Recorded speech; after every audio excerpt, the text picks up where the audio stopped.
Hey pioneers, and welcome back. Last week's video was all about violence. We designed a weapons factory and started building it. Carried some oil to the desert, plopped some refineries, I cried a little bit about fluid dynamics, finalized all of the plastic and rubber doublers, and we got to the electronics part of it. Now, let's finish this project. We are back.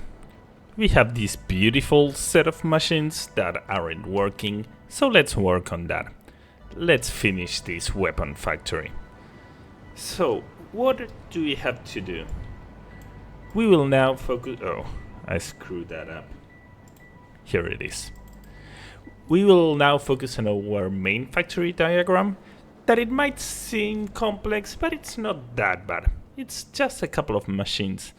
Connecting them might be a little bit more challenging, but it's not that many machines. So we can notice one thing, like a pattern. We always have one machine creating one type of ammo, and then if that type of ammo you add some extra ingredients, you do another one. This applies for our ammo, for our rebars, and for our novelisks. So we can tell that we have like three separate segments.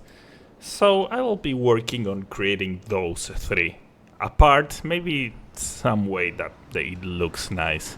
And that would be basically it.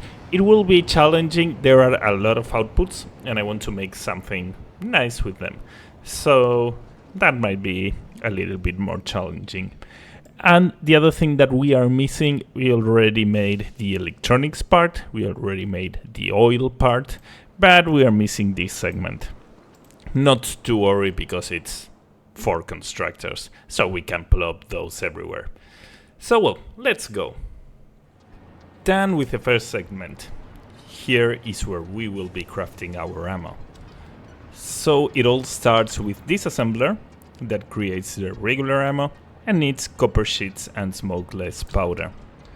The copper sheets come through this lift to our electronics part of the factory, and the smokeless powder comes through this other lift that goes all the way back to that zone where we were creating it.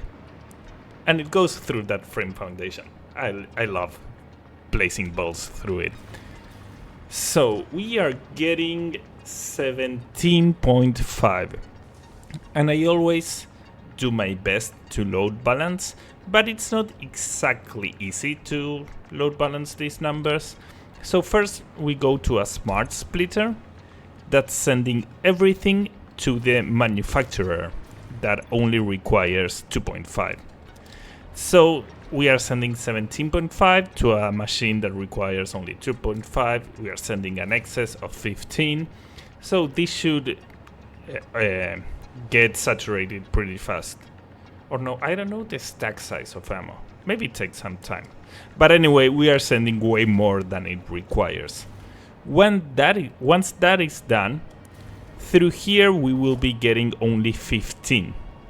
So what we are doing is we are splitting those 15 into 3. So we get 5, 5, and 5.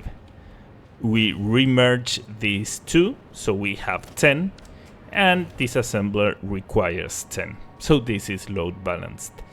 And the other input is the high-speed connector that comes from that manufacturer over there.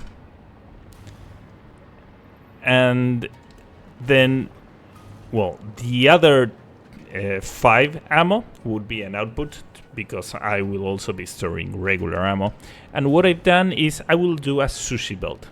All of the outputs of this factory, that are a lot and in small quantities, I will all merge them into the same belt, just to save logistics and time. So we can see that that would be the output of the regular ammo, gets merged with this output and gets merged with that output. So this is where our sushi line starts. I will be merging everything in here. Now, this manufacturer also needs packaged turbo fuel. that I already connected it through this belt to the turbo fuel that comes from that zone. And it also requires aluminum casing. I haven't connected this one because that's an input of the factory, but I will raise it over there and it will go to this belt bus that will end up completely full of nonsense. And it will be challenging because we are already pretty full. But well, we'll see how it goes. So all of this segment, all of the ammo is already done. Now let's continue with the next one, the rebars. Rebars? Is that how you pronounce that word? I don't know. First time I heard it was here in Satisfactory. Not first time I heard it, first time I read it. If I heard it, I would know how it's pronounced. So let's do some rebars. And here we go. I know that I said I was going to do rebars, but I lied. I did the Novelist stage first because of an issue I had with the priorities on the smokeless powder. Doing this one first was easier. So this segment needs also the iron segment that I hadn't done. So I did it over there. It's nothing extremely complex. We have on one side 30 iron rods and on the other side 30 steel pipes. So this gets fed by a smart splitter that I forgot to place the column, and that makes my brain itch. So let's place it. There we go. And this, as usual, is prioritizing first the path that requires the least for a faster startup, and this gives us everything we need from iron. Now, this chain is started by the novelisks that require the steel pipe, that's already connected, and the black powder. Now, going back to the steel pipe, I'm creating 30, and this segment only needs 20. So I did the same thing I had done before. I'm using a splitter to split it among 3 ways, and I'm remerging 2. So we have 30 over here, we have 20 over there, and we have 10 over here that I still haven't used, but this will be used in a later stage. So that's for the steel pipes. Then this also needs black powder. The black powder comes from over here and to that part of the factory where it's being created. But we also want black powder for our output, for our dimensional depots. That's why there's a smart splitter over here sending everything to the machine and the overflow to our output line, our sushi output line that has been merging all of the outputs. As our outputs are overflow protected, we can never send any to them, because it will accept everything we have. That's why the NE has to go to the machine and the overflow goes, well, to the outputs. Now we've got our 10 novelisks and we have our 2 machines that require novelisks. I sorted them from the one that requires the least. This one requires 2 and this one requires 6. So again we have a smart splitter. I couldn't have load balanced that because we have an extra amount. Yes, we have a total of 10. So I couldn't load balance that. That's why I'm placing a smart manifold. I'm not crazy. I already forgotten what I've done, but I thought about it. So yeah, we are sending first everything to this machine, and then we are sending it to the second one, and the overflow gets merged on our output sushi line. So this machine also requires crystal oscillators. That would be this bolt that's connected to our manufacturer over there on our electronics part. So that's one machine. And this other one requires smokeless powder. Smokeless powder is a little bit trickier, where it is. It's over here. So it comes from our last module that already had some priorities set up. This comes from over here. So it's sending everything to this module over there. That was the one that required the least. And the overflow goes to our machine that also has a smart splitter, because we still need smokeless powder for another stage. So there will be some startup time on all of this, but by placing this priority system I'm placing, it will be a little bit faster. Not that much, well, probably yes. I don't know, I won't do the math, but it's faster. And well, all of the outputs of these machines get merged in our output sushi line that has been merging a lot of stuff, because somewhere around here we should have the output of the other module. Where is it? It comes from here. So we are done with novelisks, we are done with ammo, we only have to do revars, and then we would finish. That's pretty cool. Let's do some revars.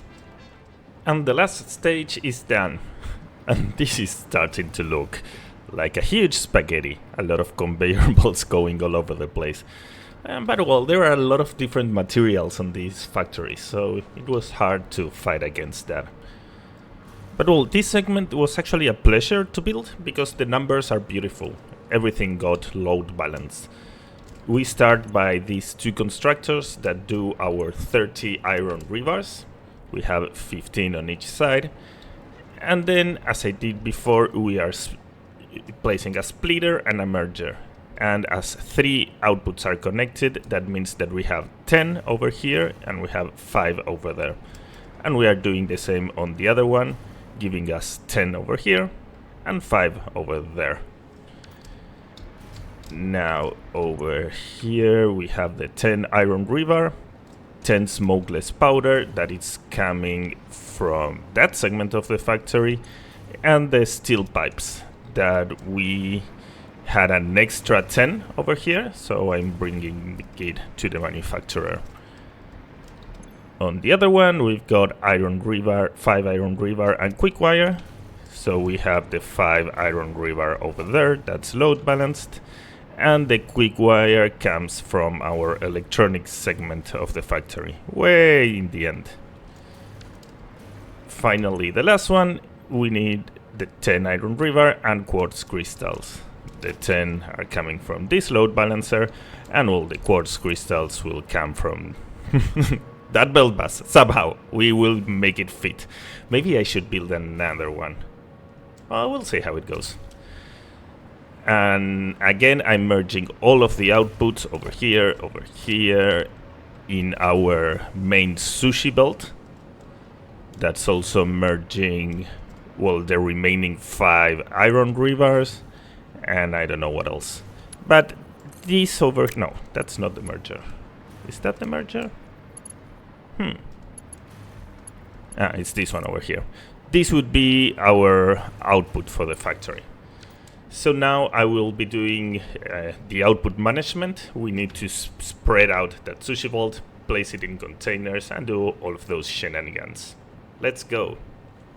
And the last machines of the factory have been placed. I hadn't realized the amount of stuff I'm creating. We've got 12 different items. So I connected the end of my sushi bolt over here, and then I'm starting with smart splitters to separate each of the materials, placing the material on one place and overflow on the other, because once this gets filled we want the sushi belt to continue going.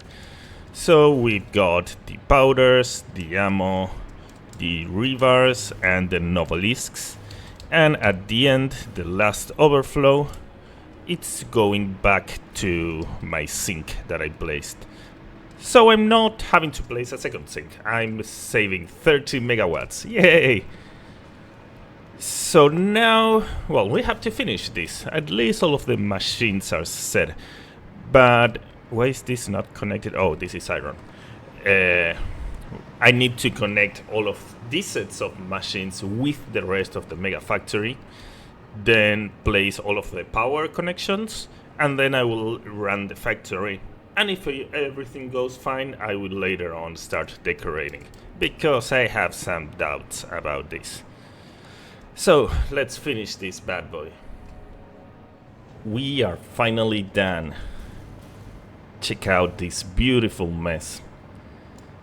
It's been working for several hours now, and apparently all of the fluids are working fine.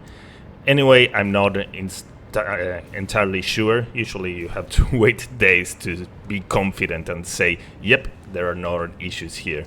But for example, if we set up a priority switch over here and we turn the factory off,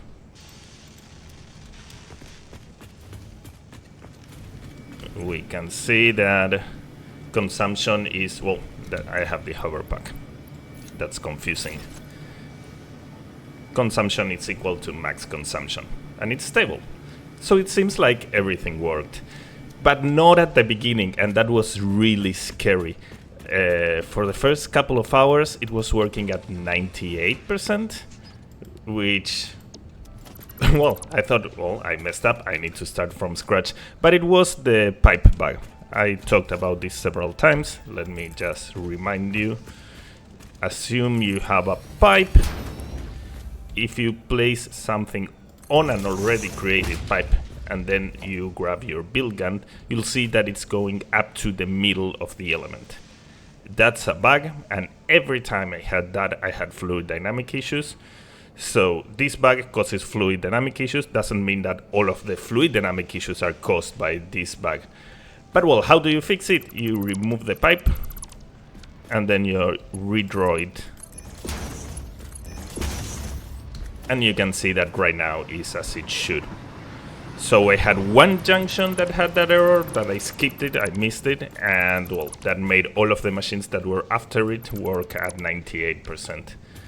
But now everything is up and running, and I'm loving it. Over here we have, this is our output line. All of the weapons that are being sent to the dimensional depot. And then, well, regarding decorations, I kind of did the same that I've been doing. I simplified a little bit the signs I usually place. I grouped them. For example, all of the ammo creation is represented on this sign instead of placing one per machine, because that would have been madness. These are the final stats for the whole factory. It might be one of the factories I made with the most amount of inputs and outputs. This is a lot. And well, I'm consuming 1.3 gigawatts. That's not that much. So yeah, I don't know what else I could show. Maybe show it at night.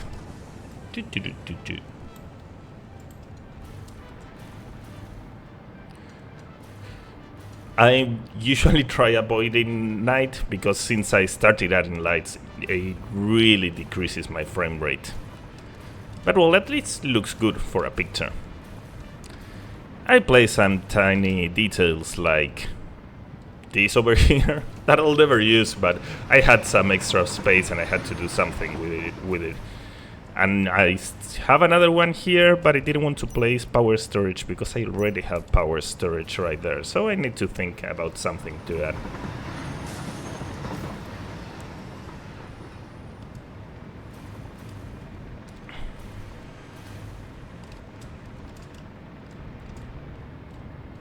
So, yep, here you have it. A beautiful factory that creates violence. And a lot of plastic. This is my water packaging sector. I added everything on the left side and also included an overcomplicated rail support for the belts. That makes no sense because I usually carry belts this distance without being it supported. But I needed a fancy way to carry electricity. So I said, well, let's build something that also allows me to take a wire to the other side. So here we have it. We definitely don't have much more space or barely any space over here. Well, we could place a couple of water extractors more, but I think I need to avoid this zone because over there I'm already touching the rocks. So yeah, need to start getting my water from somewhere else. Well, I already have a water packaging sector in another part of the desert. And let's check it out at night. I added some lights. Not that much. That one was already from before, but I added that one and that one. So we have some nice packaged water. And that wraps up our video for today. Hope you guys enjoyed it, maybe learned something new or got some cool ideas. And as always, please remember to support the channel. I don't need your money, I just need your like and a comment. It helps a lot with YouTube's algorithm and help me reach more people. Even if you don't know what to comment, just tell me what's your favorite weapon from the game. I mean, let's not talk about cursed stuff. The moment I turned on this factory, I went to the swamp and I grabbed every single power slug and every single thing that there was out there and killed everything that went in my way. And I think that I'm basically using the homing ammo and the regular ammo. Revars I didn't like that much, and especially the explosive revar, I can't use it. Because it destroys trees. I love trees. Trees are amazing. I don't want to clear all of the vegetation every time I kill something. So I mostly be using the regular ammo for the... Ooh, I forgot something over there. Regular ammo for the... How do you call it? The flies. And then the homing rifle to kill everything else. But well, what about you? Oh, and sometimes just for fun, I use the stun revar. If a creature is being annoying, well, I stun it and then keep on shooting at it. Really fun indeed. Way easier than carrying a candy cane. I hope I see you next week on the next video. Have no idea what we will be doing, but maybe something interesting. See you on the next one.